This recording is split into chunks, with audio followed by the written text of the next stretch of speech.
How do you recover from that loss? Number one, thank Allah for the positives that you do have. I've got a little, I've still got the ability to search and hunt for another job, and I may have the ability to establish something of my own step by step. They say when you have stopped walking, that is when you know that you cannot move forward. But if you can pick up one foot and put it in front of the other, and then pick up the other and put it in front, and pick up the other one again and put it in front, one step at a time, you will walk the entire mile. Before you know it, you look back and say, wow, I've walked a whole mile. But for you, it was one step at a time. The same applies with our difficulty in life. The loss, you will recover one step at a time, one day at a time, a portion of a day at a time. You survive the day, thank Allah at the end of the day with Salatul Isha. Thank Allah, oh Allah, I survived today. I earned today a little bit. I had a little bit of food. I thank you for this. A believer focuses on the positives. The one whose connection with Allah is weak focuses on the negatives. Oh Allah, I only earned 3,000 this month. 3,000. Other people are surviving on a few hundred. I only earned 3,000. What are you talking about? What did you do? Oh, I can't afford rental. How much is your rent? 25,000. Why are you living in such a big house? To help you recover from your loss, you must learn to adjust your life and thank Allah for it. To help you recover from your loss, adjust your life. Thank Allah for it, because if you do not thank Allah, there is no chance that you're going to move forward, and you won't even be able to adjust. How can you not budget? You must budget. You lost your job. Immediately you start watching where you are spending, what is going on. It does not mean because my friends and my family and everyone thinks that I'm rich, now that I've lost a job, I need to get a loan or two. No, do not get yourself into loan. No debt. Don't do that. Do not get yourself into unnecessary expense. It will help you recover from your loss.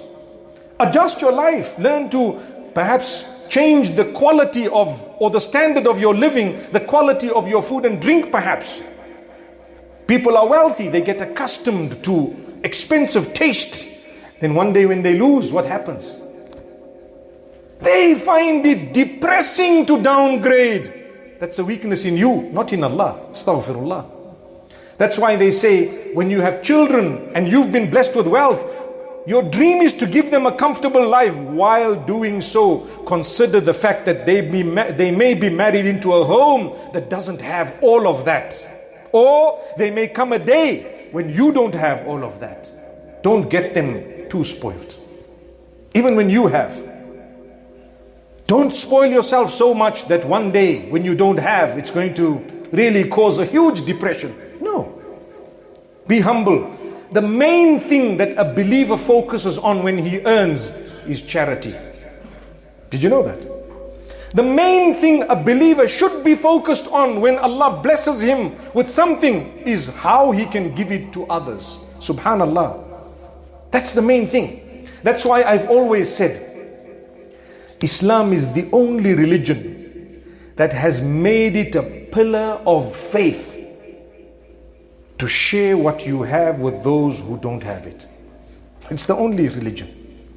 Part of the 5 pillars is, Allah blessed you, that man doesn't have, take it out of your pocket and give him. Then you fulfill the pillar of Islam. Subhanallah. Subhanallah. Have you thought of that? That means Allah wants you to share what He's given you. Forget about the percentage because it differs. 2.5 is the bulk of zakat. Okay? But over and above that, if Allah is making it a rule, a part of your faith to give away 2.5% of what you have in terms of belongings to those who don't have under certain conditions, don't you think He would be super happy if you gave way more than that? Because He gave you way more than that.